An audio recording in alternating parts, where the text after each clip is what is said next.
கிறிஸ்துவுக்குள் பிரியமானவர்களே, உங்கள் அனைவருக்கும் கிராம எழுப்புதல் ஊழியங்கள் சார்பாக அன்பின் வாழ்த்துக்கள். இன்றைக்கு நாம் வேதாகமத்தில் உள்ள அத்திமரம் மற்றும் அத்திமரத்தின் அன்பை குறித்து தியானிக்க இருக்கிறோம். மார்க்கு 11ஆம் அதிகாரம் 11 to 14 வருஷங்கள்ல நம்ம என்ன வாசிக்கிறோம் அப்படின்னு பார்த்தோம்னா, ஆண்டவராகிய இயேசு கிறிஸ்து எருசலேமுக்கு போய் அங்க தேவாலயத்தெல்லாம் சுற்றி பார்த்து திரும்ப பெத்தானியா கிராமத்துக்கு வரும்போது அவருக்கு பசி உண்டாயிருது. அப்ப அவர் தூரத்துல இருந்து ஒரு அத்திமரத்தை பாக்குறாரு. அதுல அத்திப்பழம் ஏதாவது இருக்குமான்னு சொல்லி பக்கத்துல வந்து பார்க்கும்போது பாத்தீங்கன்னா அதுல அத்திப்பழம் இல்லாம வெறும் இலைகள் மட்டும்தான் இருக்கு. அதை நம்ம அங்க வாசிக்கிறோம். அப்பொழுது இலைகளுள்ள ஒரு அத்திமரத்தை தூரத்திலே கண்டு அதில் ஏதாயிலும் அகப்படுமா என்று பார்க்க வந்தார். அத்திப்பழ காலமா இராதபடியினால் அவர் அதனிடத்தில் வந்தபோது இலைகளே இல்லாமல் வேறொன்றையும் காணவில்லை. அப்பொழுது இயேசு அதை பார்த்து, இது முதல் ஒரு காலும் ஒருவரும் உன்னிடத்தில் கனியை புசிக்காதிருக்க கடவன் என்றார். பாருங்க, அது அத்திப்பழ காலம் இல்ல. ஆனாலும் ஆண்டவர் என்ன சொல்றாரு, அதுக்கு ஒரு சாபத்தை விடுறாரு. ஏன் அப்படின்னா, இந்த அத்திமரம் எதை குறிக்குது அப்படின்னா அன்பை குறிக்குது. இந்த அன்பு, நாம் ஒரு வருடத்துல அன்பை காட்டணும்னா அதற்கு கால நேரங்கள் எல்லாம் கிடையாது. நம்ம ரசிக்கப்பட்ட நாம ஒருவங்களை பார்க்கும்போது அவர்களை தேவ அன்போட தான் என்ன செய்யணும், பார்க்கணும்.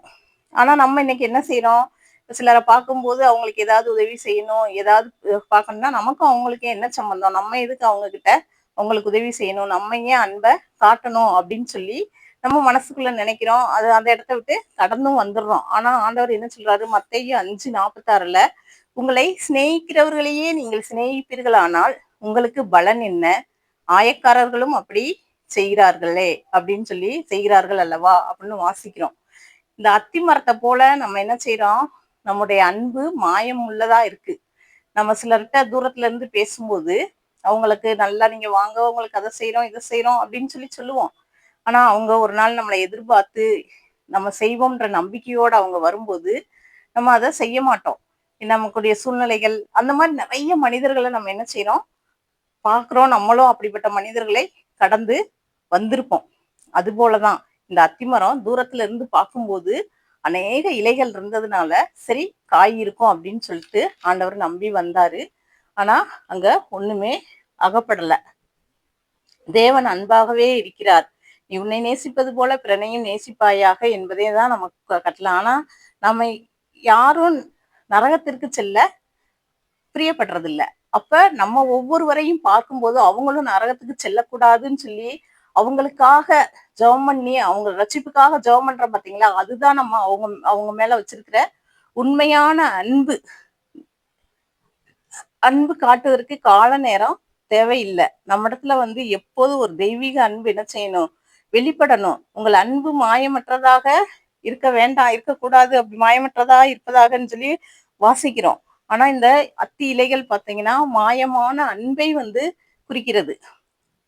மாயமான அன்பு அது ஒன்னையுமே நமக்கு என்ன செய்யாது, தராது. நம்ம ஏமாந்துதான் போவோம். இன்னைக்கு உலகத்துல அன்பு மட்டும் விற்கக்கூடிய பொருளாகவும் வாங்கக்கூடிய பொருளாகவும் இருந்திருந்தா, நீங்க நல்ல சர்வே எடுத்து பார்த்தோம்னா அன்புதான் அதிக அளவுல விற்கப்பட்ட பொருளாகவும் இருக்கும், அன்புதான் அதிக அளவுல வாங்கப்பட்ட பொருளாகவும் இருக்கும். ஆனா அப்படி இல்லாததுனாலயோ என்னமோ தெரியல, அன்பு வந்து கிடைக்காம நிறைய பேர் என்ன செய்யறாங்க, ஏங்குறாங்க. மனித அன்புக்காக இன்னைக்கு அநேக வாலிபர்கள் வாலிப பிள்ளைகள் மாயமான அன்புல விழுந்து தங்களுடைய வாழ்க்கையை இணைச்சிருக்கிறாங்க, மாய்த்து கொள்கிறார்கள். இந்த அத்திப்பழ இலையை போன்றதுதான், இந்த அத்தி மரத்தை போன்றதுதான் அநேக வாலிபர்களுடைய அன்பும் காணப்படுகிறது. வாலிப பிள்ளைகள் அந்த மாய வலையில விழுந்து தங்கள் வாழ்க்கையை இணைச்சிருக்கிறாங்க, ஒன்றுமில்லாமல் ஆக்கி விடுறாங்க. ஆனால் நம்முடைய ரட்சிக்கப்பட்ட நம்முடைய அன்பு, ரட்சிக்கப்பட்ட பிள்ளைகளுடைய அன்பு என்ன செய்யணுமா, மாயமற்றதாக இருக்க வேண்டும். நம்ம கொரிந்தியர் 13ஆம் அதிகாரத்துல அன்பை பத்தி அநேகமா நம்ம என்ன செய்யறோம், வாசிக்கிறோம்.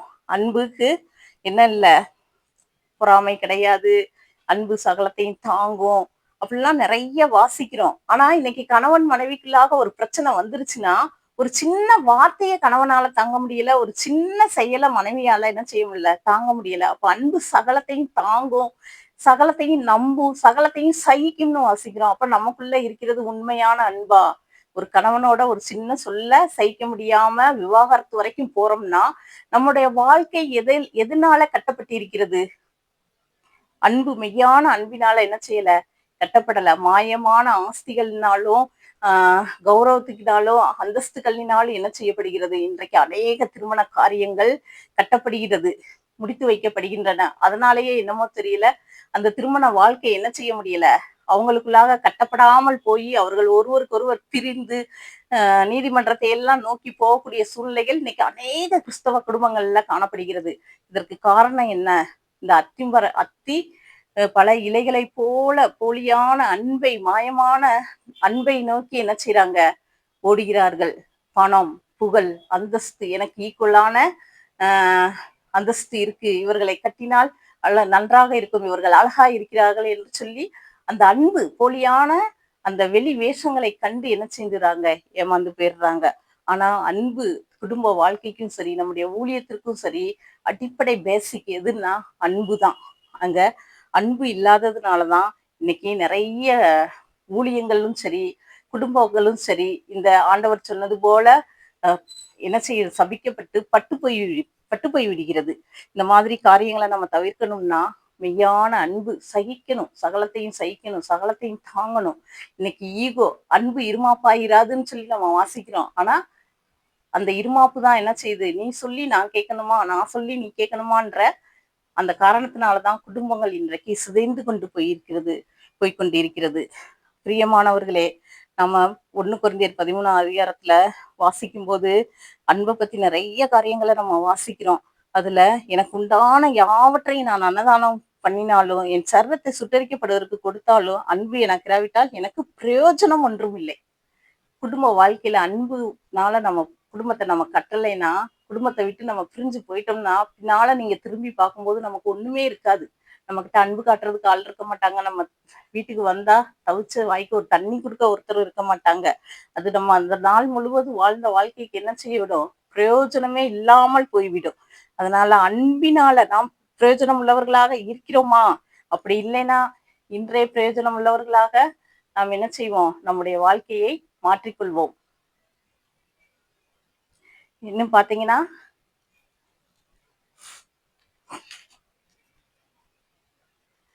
இந்த அத்திமரம், சரி, இந்த அத்தி மரத்தோட தன்மை என்ன? வேதாகமத்தின்படி நாம அதை பார்ப்போம். அது பாத்தீங்கன்னா நியாயாதிபதிகள் 9ஆம் அதிகாரம் 10, 11 வசனங்கள்ல நம்ம வாசிக்கலாம். வாசிக்கிறேன். அப்பொழுது மரங்கள் அத்தி மரத்தை பார்த்து, நீ வந்து எங்களுக்கு ராஜாவா இரு என்றது. அதற்கு அத்திமரம், நான் என் மதுரத்தையும் என் நற்கனியையும் விட்டு மரங்களை அரசால போவேனோ என்றது. பாருங்க, அத்திமரம் என்ன சொல்லுது? நான் என் மதுரத்தையும் என் நற்கனியையும் விட்டு மரங்களை அரசால போவேனோ என்றது. இதுல இருந்து நமக்கு என்ன தெரிகிறது? மதுரமும் நற்கனியும் தான் அத்திமரத்தோட இயல்பு தன்மை. ஆனா ஆண்டவர் பார்த்த அந்த அத்திமரத்துல பாத்தீங்கன்னா நற்கனி இல்லை. அது தன் இயல்பை விட்டு என்ன செய்யுது? விலகி இருக்கு. அதுவே அது வந்து என்ன சபிக்கப்படுவதற்கு ஒரு காரணமா ஆயிடுச்சு. இன்னைக்கு கிறிஸ்தவத்தினுடைய அடிப்படை என்ன அப்படின்னா அன்புதான். ஆனா இன்னைக்கு அநேக கிறிஸ்தவ ஊழியங்கள்லயும் சரி, கிறிஸ்தவ குடும்பங்கள்லயும் சரி, கிறிஸ்தவர்கள்ட்ட தனிப்பட்ட வாழ்க்கையிலையும் சரி, அன்பு என்பது சுத்தமாக இல்லாமல் போய்விட்டது. அதனாலேயேதான் நம்ம அநேக காரியங்கள்ல என்ன செய்கிறோம்னா தோல்விகளை தழுவி ஒரு ஜெயமற்ற வாழ்க்கை வாழ்ந்து கொண்டு இருக்கிறோம். ஆம் பிரியமானவர்களே, நம்ம நம்ம வந்து தேவன் என்ன செய்யறாரு? ரசிக்கப்பட்ட ஒவ்வொருவரையும் நல்ல திராட்சை தோட்டத்தை போல திராட்சை தோட்டமா பாக்கிறாரு. நம்மளை என்ன செய்யறாரு? வேலி அடைத்து அதுல உள்ள கற்களை எல்லாம் பிறக்கி நல்ல திராட்சை பழங்களை தரும்னு சொல்லி காத்துக்கிட்டு இருக்கிறாரு. இதை நம்ம ஏசாயா 5:1-4 வசனங்கள்ல நம்ம வாசிக்கிறோம். ஆனால் நம்ம தருவதோ என்னது? கசப்பான பழங்களை. நம்ம இடத்திலிருந்து என்ன மாம்சத்தின் கிரியைகள் தான் அநேக நேரங்கள்ல வெளிப்படுது. மாம்சத்தின் கிரியைகளை தான் நம்ம வெளிப்படுத்துறோம். ஆவிக்குரிய கனிகளாகிய அன்பு, சாந்தம், அந்த 9 கனிகள் நம்ம கிட்ட இருந்து என்ன செய்யறது இல்ல, நிறைய நேரங்கள்ல வெளிப்படுவது இல்லை. நம்மளை நாமே நிதானித்து பாவோம். நம்ம ரட்சிக்கப்பட்ட அபிஷேகம் பெற்றோம்னு சொல்லிக்கிட்ட நம்மிடத்தில் இருந்து எந்த நேரத்திலும் எப்பொழுதும் அன்பின் கனிகள் ஆகிய ஆவின் கனிகள் வெளிப்படுதா அப்படின்னு சொல்லி நம்ம ஆராய்ந்து பார்ப்போம். இன்னைக்கு பாத்தீங்கன்னா உலக பிரகாரமான ஒரு முகலாய பேரரசர் ஷாஜகான். அவர் என்ன செஞ்சாரு, தன் மனைவியிட்ட என்ன பண்ணாரு, தன் மனைவியிட்ட உண்மையான அன்பு கொண்டு, அந்த உண்மையான அன்பின் காரணமாகத்தான் அவர் என்ன செஞ்சாரு, தாஜ்மஹாலை கட்டினாரு. அவர் அன்பினால அந்த தாஜ்மஹாலை கட்டினதுனால அது அழகாக வந்தது. அது அழகா வந்த காரணத்தினால என்ன செஞ்சது, உலக அந்தஸ்து பெற்றது. இன்னைக்கு நம்முடைய ஊழியத்திலேயும் அன்பை அடிப்படையா வச்சு நம்ம எல்லா காரியங்களையும் கட்டும்போது அது என்ன செய்யும், பரலோக ராஜ்யத்தின் ஆஹ் என்ன செய்யும், பரலோக ராஜ்யத்தோட அந்த ஒரு மதிப்பை நம்ம என்ன செய்ய முடியும், பெற முடியும். பரலோக ராஜ்யத்தின் உலக புகழ் பெறும். நம்மளுடைய ஊழியங்கள்லையும் அநேக ஆத்துமாக்கள் ரட்சிக்கப்படுவார்கள். நம்ம நம்ம கடந்து நம்ம மறித்து நம்ம பரலோகத்துக்கு செல்லும் போது நம்மளை என்ன செய்வாங்க, நம்மளை வரவேற்பதற்காக ஆத்துமாக்கள் நமக்கு எழுந்து நிற்பாங்க. அப்படி ஒரு வரவேற்பை நம்ம பெற முடியும்.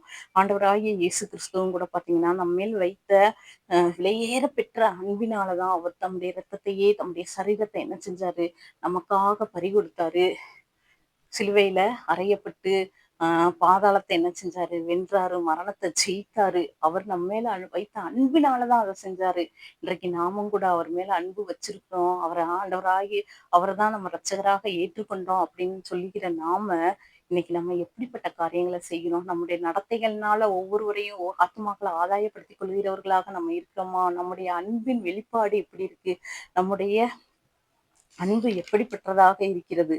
அது பாருங்க, நம்ம அன்பை அடிப்படையாக வைத்து நாம் காரியங்களை, நம்முடைய ஊழியங்களை நாம் செய்யும் போது பரலோக ராஜ்யத்தை என்ன செய்ய முடியும், சுதந்திரத்தை கொள்ள முடியும்.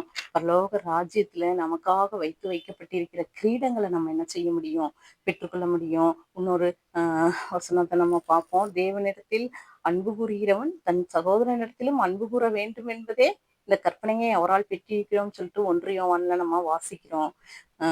அன்பு தாங்க பெரிதானது. அது கொரிந்தியர்ல முடிக்கும் போது கூட 1 கொரிந்தியர் 13:13 இப்பொழுது விசுவாசம், நம்பிக்கை, அன்பு இம்மூன்றும் நிலைத்திருக்கிறது, இவைகளில் அன்பே பெரியது. ஆமா, நாமும் கூட அன்பில நிலை நின்று நம்முடைய ஊழியத்தை அன்பினாலே செய்யும் போது நம்முடைய ஊழியமும் பரலோக ராஜ்யத்திலே என்ன செய்யப்படும், தரப்படுகிற கிரீடங்களை பெற்றுக்கொள்ளத்தக்கதாக தேவன் நம்மையும் நம்முடைய ஊழியத்தையும் ஆசீர்வதிப்பாராக. ஆமேன்.